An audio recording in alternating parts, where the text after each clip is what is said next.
Hi, welcome back, class 3. We're now up to chapter 29.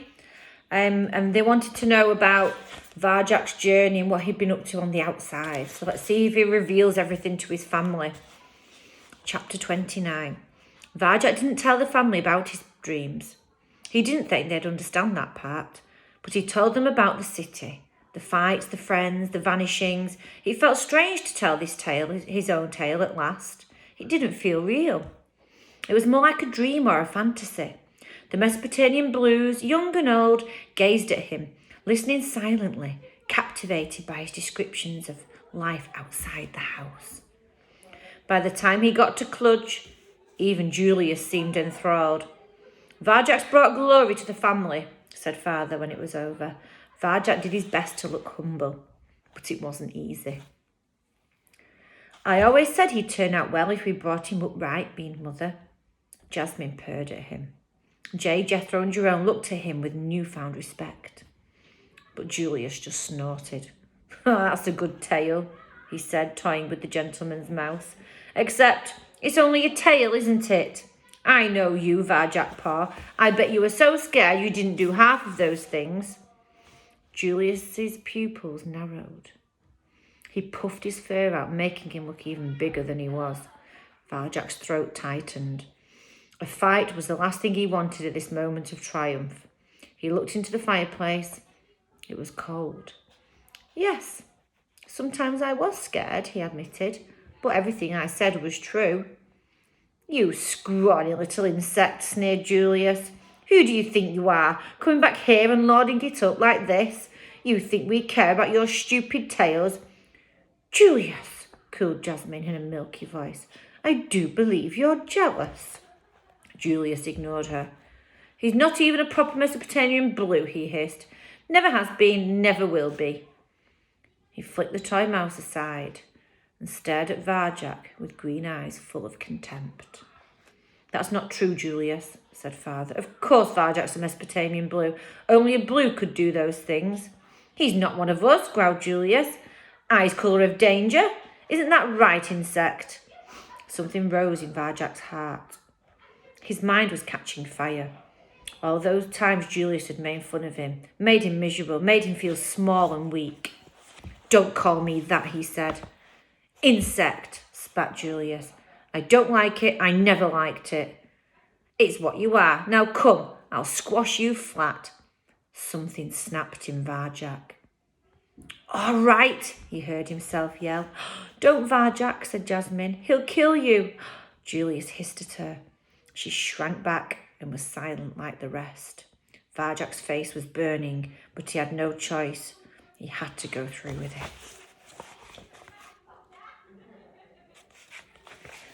Varjak and Julius started to circle each other, stalking around the Contessa's empty armchair. The family made a ring around them. Everyone was watching, silent with bated breath.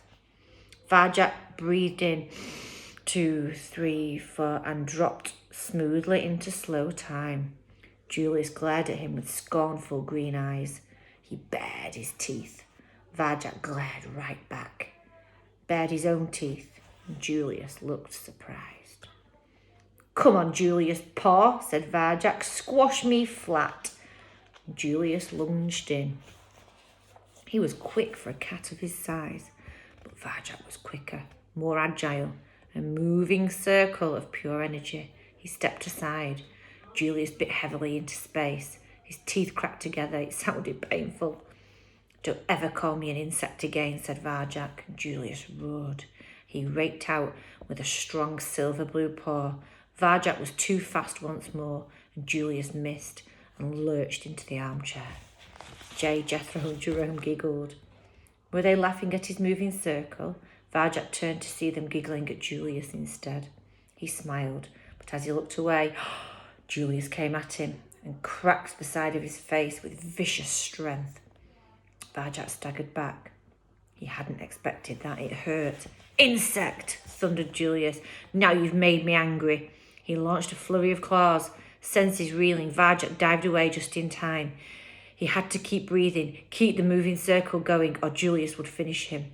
He dodged the furious attacks that followed, becoming a shimmer that Julius couldn't quite hit. The attacks grew wilder, angrier. Varjak stayed a step ahead, just out of reach, as his big brother closed in, until Julius threw everything he had at him in one massive blow.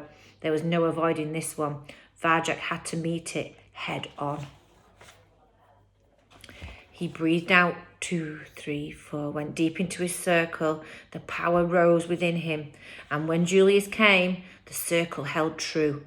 Varjak turned the blow away, using his brother's own strength against him, and Julius was sent stumbling to the ground. Varjak grinned. It felt good. Better than the time he fought Razor. It was better than anything, a hot, intoxicating glow that pulsed through every fibre of his being. He'd never felt so alive. Julius was off balance now, weak and exposed. Finish him, thought Varjak, right now. Let loose the energy, he'll never fight again. Do it. No, enough, said Varjak Paw. Enough and no more. Julius shook his head.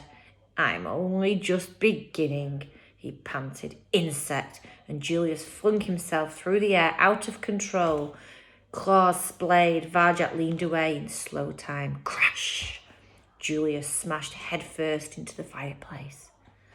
Looked at Varjak with small green eyes, clouded by black ash. Tried to stand up. Couldn't. It was over. Varjak Paw, cried Jasmine. Varjak Paw, the family hailed his conquest. Varjak Paw, Varjak Paw, Varjak Paw. He closed his eyes. The victory tasted sweet like cinnamon. He'd done it at last. He was a Mesopotamian blue. Varjak Paw, is that you? A gravelly voice. Varjak's heart skipped a beat. Holly? Varjak, I'm here.